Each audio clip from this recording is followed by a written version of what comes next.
A young Gambian wrote these words before attempting the dangerous boat migration from Africa through the Atlantic Ocean, hoping to reach Europe. He did not write them to seek attention. He did not write them to provoke sympathy. He wrote them because he wanted to be understood, and maybe for the first time. This is what he said. I do not blame my people. I know they are victims of a broken system, a system that abandoned them slowly, year after year, while leaders watch our pain and turn away. We were forgotten by the war. We screamed, no one listened. And in that silence, we were left with only one choice: to escape, one by one, hoping the world outside would give us what our homeland no longer could. If I survive this journey, I promise I will never forget where I came from. I will carry my country in my heart and help every way I can. If the sea swallows me, or if border guards take my last breath, then let these words remain as my voice. Tell people why I left, not because I was chasing wealth, but because I was chasing life. I am tired of living without dreams, without hope, and without a future. I love my land, but it no longer loves me back. I ask forgiveness from those I loved for leaving them behind. That was the hardest part. I carry your faces with me, your prayers with me, your memories with me, and I am afraid, yes, but I am also courageous, because even when everything is against you, there is still strength in hope. And if I am remembered, let it be this: I was someone who have tried. This message is not unique, but it is very rare that when it is written in such a clarity. Behind every statistics is a voice like this. Behind every missing person is a reason. This young man did not write about adventure. He did not describe Europe as paradise. He wrote about exhaustion. And that is where this story begins. Every year, thousands of young Africans stand at the edge of the ocean and look it not as water, but as a decision. For many Gambian youths, the Atlantic Ocean has become a border, a gamble, and sometimes a grave. They do not leave because they love danger. They leave because staying feels like slow suffocation. This documentary explores why young people risk their lives on one of the most dangerous migration routes in the world. Why the sea, despite its death toll, feels more hopeful than home. What this loss of youth means for the national development, and how deep frustration with the system, service, and availability of basic material has destroyed belief in the future. This is not a story of adventure. It is a story of erosion, of trust, of hope, of generations quietly disappearing.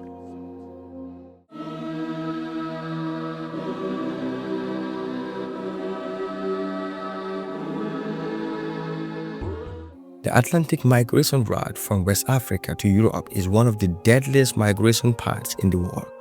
It stretches from the seashore of Senegal, Mauritania, Morocco, and sometimes the Gambia, across open oceans that was never meant to be crossed in small wooden boats. Young men and women board vessels designed for fishing, not for survival at sea. Boats meant to carry 20 people are often forced to carry 60, 70, or even more people. There is little space to sit, no room to lie down, and no protection from the sun, wind, or wave.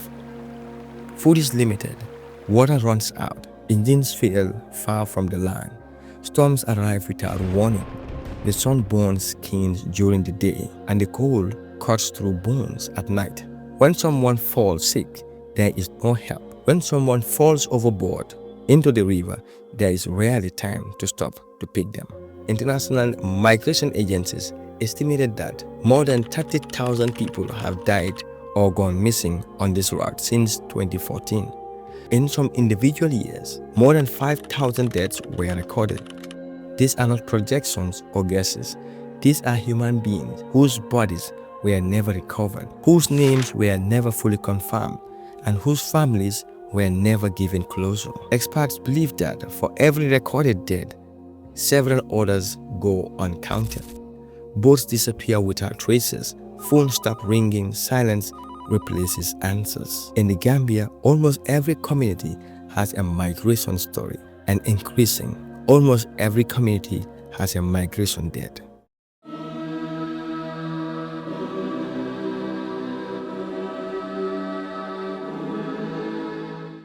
To someone watching from the outside, risking death at the sea seems irrational or unnecessary. But to many young people, it is a calculated risk shaped by years of disappointment. They compare two futures. One future is staying. Staying means years of searching for work with no clear path. It means watching opportunities pass by, not because of lack of skills, but because of lack of connections. It means inflation without income, educations without employment, efforts without reward. It means waking up every day with energy but nowhere to apply it. It means growing old while life remains the same. The other future is uncertain but open. Europe is not seen as paradise. Many youths were aware of the struggles, the racism, the hard labor, and the loneliness, but it still seems as a possibility, a place where efforts might eventually lead somewhere. Many young people express it simply. This way of thinking is not born overnight. It is because it is built through repeated rejection, broken promises, and systems that do not respond. Over time, danger became acceptable when stagnation feels guaranteed.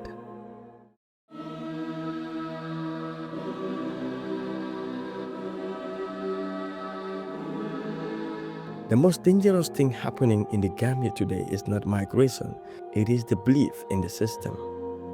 Many young people no longer believe that the system works for them. They do not believe that merit is rewarded. They do not believe that effort leads to progress. They do not believe that tomorrow will be better than today. They see graduates with degrees sitting idle. They see skilled artisans unable to grow beyond survival. They see entrepreneurs blocked by shortages, delays, and inconsistencies. When belief disappears, risk tolerance increases. A young person who believes in the future will protect his life. A young person who does not will gamble it. Migration became less about living in the country and more about escaping disappointments.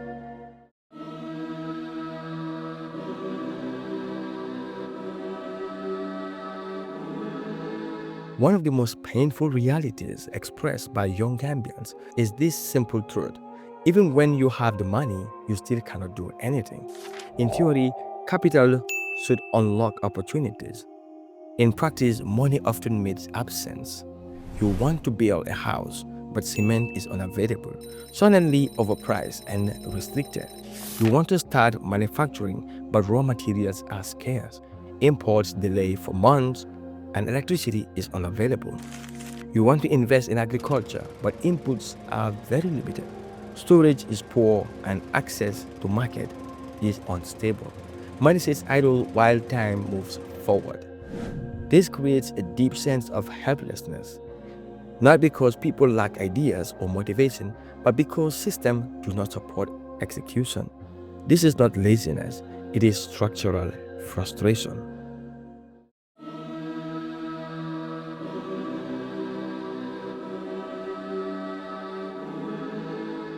Cement is more than a building material. In the Gambia, it has become a symbol of unpredictability, a symbol of dependency, a symbol of how fragile processes can be. At times, cement prices double within weeks. At some times, cement disappears completely from the market. Construction projects stop abruptly.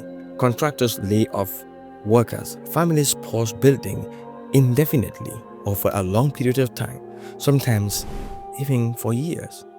For young people trying to enter construction, real estate, or infrastructure, this instability destroys momentum. Plans are made, savings are gathered, commitments are signed, and then the system collapses around them. When repeated often, it teaches youth a powerful lesson. It shows them or tells them, do not plan here. This place is not for you. When planning disappears, so does hope.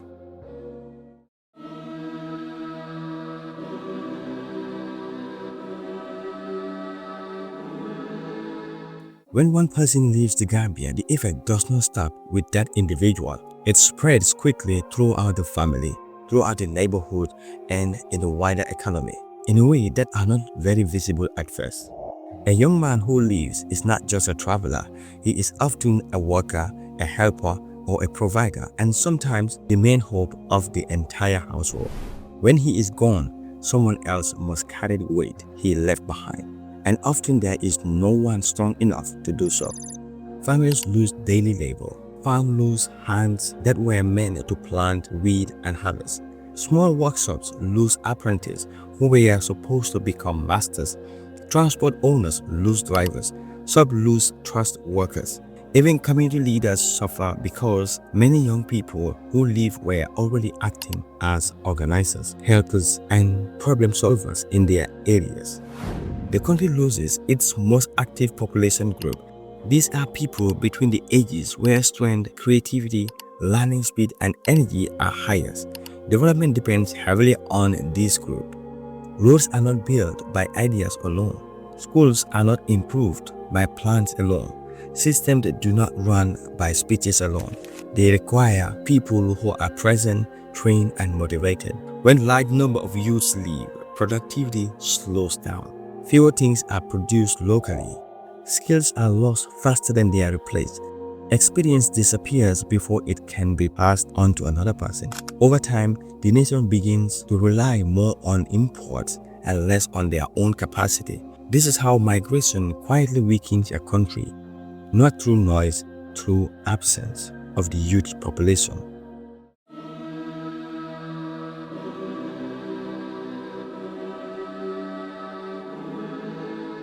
Money sent home from Europe keep many families alive, and this truth cannot be denied. Remittance pay rent, buy food, settle hospital bills, and keep children in school. For many households, this money is the difference between survival and the collapse of that family. Because of this, migration is often defended as necessary sacrifice. But remittance also hide a dangerous reality. While they support families, they do not fix broken systems. They do not build factories. They do not stabilize supply chain. They do not make cement available or other raw materials. They do not guarantee electricity. They do not reform institutions. Over time, a silent dependency forms. A country survives because young people leave, and young people leave because the country survives without fixing this problem. This creates illusion that things are working, when in reality they are only being postponed. Consumption increases while production remains weak. Money circulates, but value creation stays very low. This trap is difficult to escape because stopping migration without fixing the system could cause immediate hardship for many families. Yet, continuing migration without reform slowly drains the nation of its future builders. The country becomes stable on the surface but hollow underneath.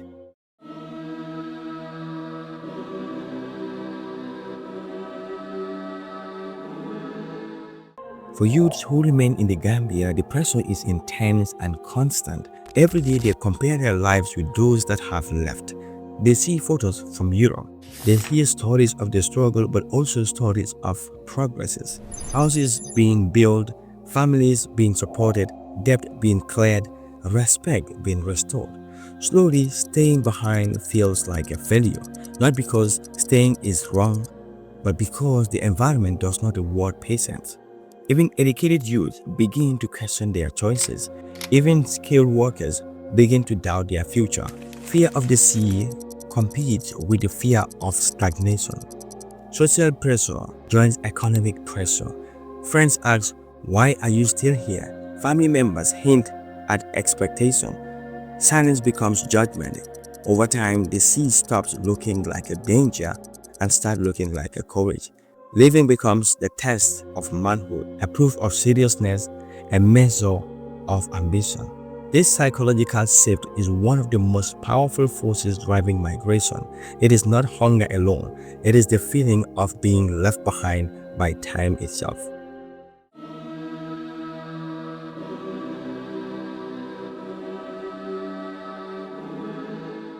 Not every death at sea is announced. Not every loss is confirmed.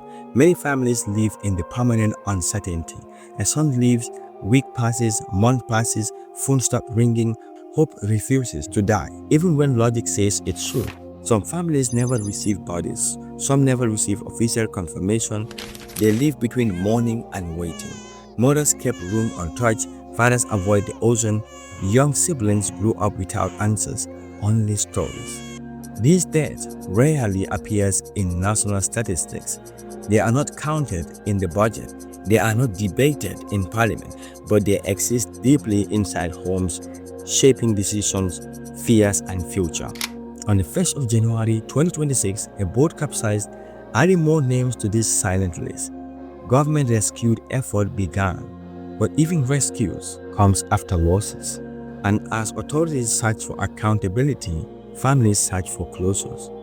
The pain is multiplied when images of the dead bodies circulate around in the social media without consent. Grief becomes public spectacles, dignity is lost alongside life. This deepens mistrust and trauma, turning private sorrows into national shame.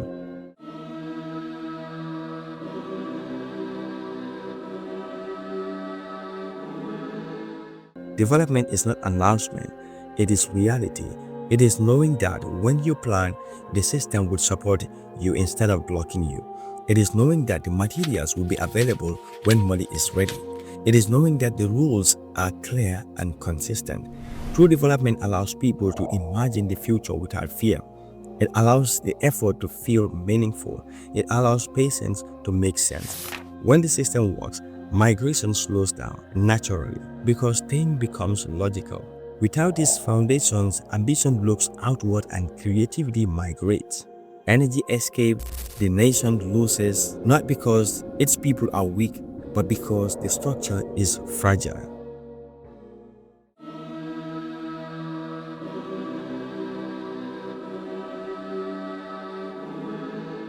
The government of the Gambia has acknowledged the seriousness of this crisis. According to Ministry of Interior, intelligence-led operation intercepted 782 independent migrants in recent enforcement actions.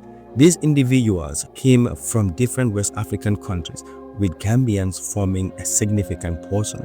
The breakdown shows that this is not only a Gambian issue, but the Gambia has become a launchpad due to geography, network, and desperation. 4 suspected organizers were also arrested, showing that migration is not only driven by poverty, it is also by criminal exploitation. While enforcement can stop boats, it cannot stop motivation. Interception delays departure, but they do not rebuild belief. Arrest disrupts networks, but they do not create opportunity. Security measures treat the symptoms while development would address the causes.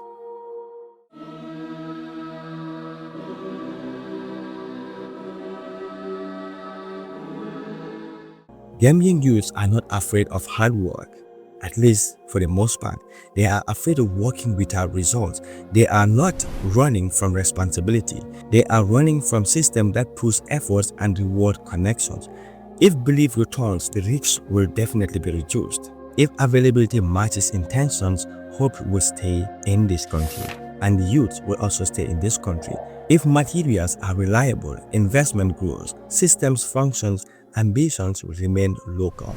This generation is not lost, it is waiting.